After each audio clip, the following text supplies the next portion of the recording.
পরাজিত হবে, শক্তি ক্ষয় হবে। আর সবর করো, নিশ্চয় আল্লাহ সবরকারীদের সাথে আছে।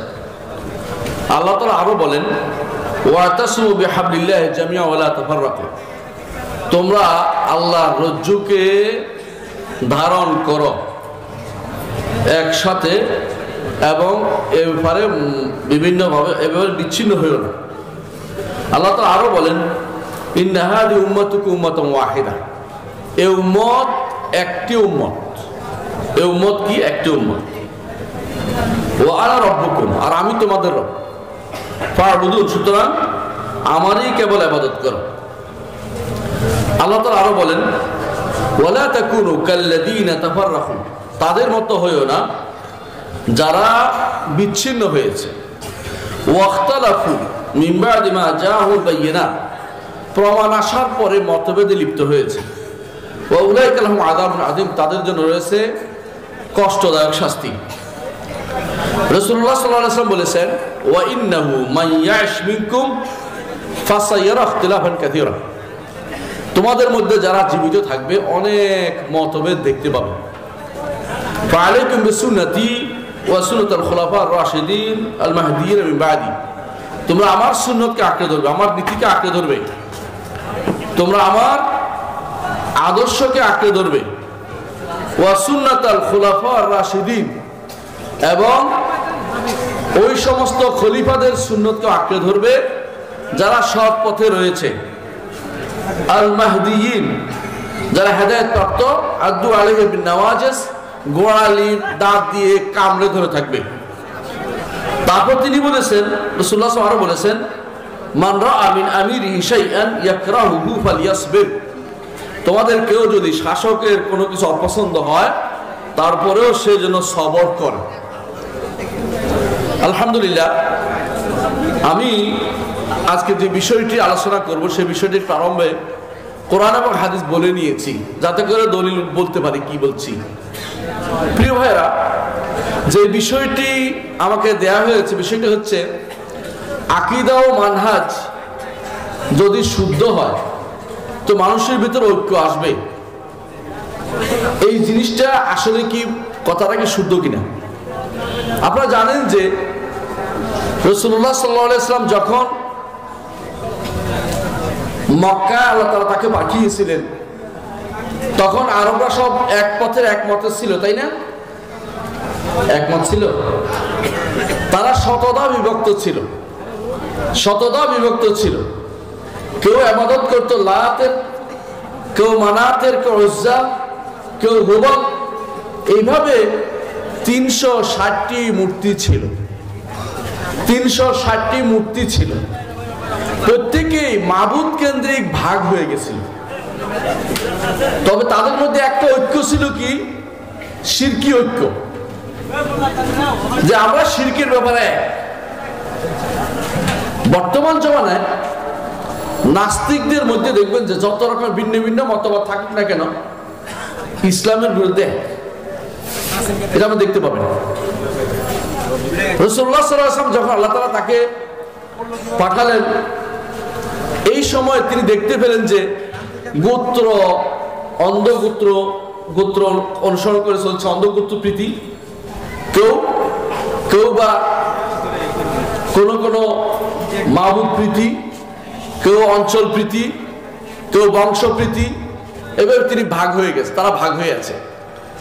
মুহাম্মদুর রাসূলুল্লাহ সাল্লাল্লাহু আলাইহি ওয়াসাল্লাম এসে তাদেরকে এক করেছেন। প্রিয় ভাইরা, কি দিয়ে এক করেছেন বলতে পারবেন? আকীদার মাধ্যমে এবং রাসূলের আদর্শের মাধ্যমে এক করেছেন। এটার নাম হচ্ছে আকীদা ওয়া সুন্নাহ, তাওহীদ ও সুন্নাহ। ঐক্যটা হয়েছে তাওহীদ ও সুন্নাহর উপরে, আর কোনো কিছু নয়। তাওহীদ ও সুন্নাহর উপর ঐক্য হয়েছে। কোনো দেশাত্মবোধ, বংশ, গোষ্ঠী, চামড়া, সাদা কালো কোনো কিছু রাসূলুল্লাহ এর মাধ্যমে রাসূলুল্লাহ সাল্লাল্লাহু আলাইহি ওয়াসাল্লাম ঐক্য হয়নি। প্রমাণ হচ্ছে রাসূল এমন এক ইসলাম নিয়ে এসেছেন যে ইসলামের অনুসারী ছিল একদিকে বেলাল আফ্রিকা, আরেকদিকে মুসাব ইবনে উমাইর রাদিয়াল্লাহু আনহু, এইভাবে আরেকদিকে ছিলেন সালমান ফারসি, আরেকদিকে ছিলেন যায়েদ ইবনে হারেসা, আরেকদিকে ছিলেন আলী ইবনে আবি তালিব, আবু বকর রাদিয়াল্লাহু আনহু, বিভিন্ন মুখী মানুষ ঐক্যবদ্ধ ছিল, একমত হয়ে গেছে কিসের উপরে?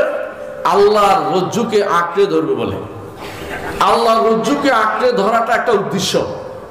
বিহাবলি মিনাল্লাহ ওয়াতাসু বিহাবলিল্লাহ। আর অন্য আয়াতে বলছেন ওয়াতাসামু বিল্লাহ, আল্লাহর উপর ওয়াতাসামু বিল্লাহ, আল্লাহকে ধারণ করে তারা ঐক্য করেছে। বাইরের কোনো উদ্দেশ্য তাদের ছিল না, কোনো ব্যক্তি কেন্দ্রিক সেটা ছিল না। হ্যাঁ, সে একমাত্র ব্যক্তি ছিল মুহাম্মদ রাসূলুল্লাহ সাল্লাল্লাহু আলাইহি ওয়াসাল্লাম। তিনি একদিকে নবী, একদিকে রাসূল, একদিকে শাসক, একদিকে প্রশাসক, একদিকে বিচারক, একদিকে সৎ কাজের আদেশকারী, অসৎ কাজের নিষেধকারী। তিনিই ছিলেন সর্বে সর্বা। এবং তারপরে যারা এসেছেন প্রত্যেকেই এই বিষয়ের উপর ঐক্য ছিল। আবু বকর রাদিয়াল্লাহু আনহু তিনি কোনো বিশেষ গোষ্ঠীর নেতা ছিলেন না, ওমর কোনো বিশেষ গোষ্ঠীর নেতা ছিলেন না, অনুরূপভাবে ওসমান কোনো বিশেষ গোষ্ঠীর নেতা ছিলেন না, আলী রাদিয়াল্লাহু আনহু কোনো বিশেষ গোষ্ঠীর নেতা ছিলেন না। তারা সবাই ছিলেন ইসলামের শাসক, ইসলামের খলিফা কেন্দ্রিক ঐক্য ছিল, সমস্ত মুসলিমদের ঐক্য ছিল। এর মাঝে রাজনৈতিক কোন দলের চিহ্নও ছিল না। বর্তমান যে সমস্ত রাজনৈতিক দল নামে যে সমস্ত ভাওতাবাজি পাওয়া যাচ্ছে, এগুলির কোনো অস্তিত্ব সাহাবায়ে কেরামের যুগে ছিল না, খলিফাদের যুগে ছিল না। সর্বপ্রথম তা তৈরি হয় কখন? সর্বপ্রথম এই নেতৃত্বের জন্য কোন দল তৈরি করেছিল? বাগীরা। ওসমান রাদিয়াল্লাহু আনহুর বিরুদ্ধে তারা দাঁড়িয়েছিল। ওরা এই নেতৃত্বের কোন দল তৈরি করেছে, আমরা অমুককে মানি না, অমুককে দিতে হবে।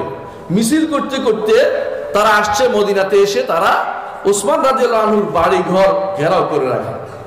বাড়িঘর ঘেরাওর পরে সেখান থেকে তারা, ওসমান রাদিয়াল্লাহু আনহু ছিলেন খলিফাতুর রাশেদ, তিনি বুঝলেন যে বাগীদেরকে বোঝানোর চেষ্টা করলেন, বুঝলো না। তার বাগীরা যদি না বুঝে তাদেরকে হত্যা করার অনুমতি ইসলাম দিয়েছে। কোরআনে কারীম আল্লাহ তাআলা বলে দিয়েছেন ফাকাতুল্লাতী তাবগী হাত্তা তাফিয়া ইলা আমরিল্লাহ। যে সমস্ত বাগীরা কথা শুনবে না তাদেরকে শুনিয়ে তাদেরকে কথা শুনিয়ে অথবা জোর করে হলো শান্তি শৃঙ্খলা স্থাপন করতে হবে। যেই কাজটি পরবর্তীতে হাজ্জাজ ইবনে ইউসুফ করেছিলেন। হাজ্জাজ ইবনে ইউসুফ করেছেন কারণ উমাইয়া খেলাফতের মাঝে আরেকটা খেলাফত হওয়া এটা পছন্দনীয় না, এটা হতে পারে না। যত মানুষের ডাক দেখ না কেন ঠিক হয় নাই। এই জন্য তখনকার দিনে অনেক আলেমকে তিনি হত্যা করতে বাধ্য হয়েছিলেন। কে? হাজ্জাজ ইবনে ইউসুফ। কাজটা ভালো আমরা বলছি না, কিন্তু বৃহত্তর স্বার্থে, জাতীয় স্বার্থে এইটা ছাড়া কোনো উপায় ছিল না। কারণ যদি আপনি মনে করেন ইরাক কেন্দ্রিক এক রাষ্ট্র, সিরিয়া কেন্দ্রিক এক রাষ্ট্র, মদিনা কেন্দ্রিক আরেক রাষ্ট্র, মুসলিমদের শক্তি কি বাড়বে না কমবে বলেন তো? কমবে।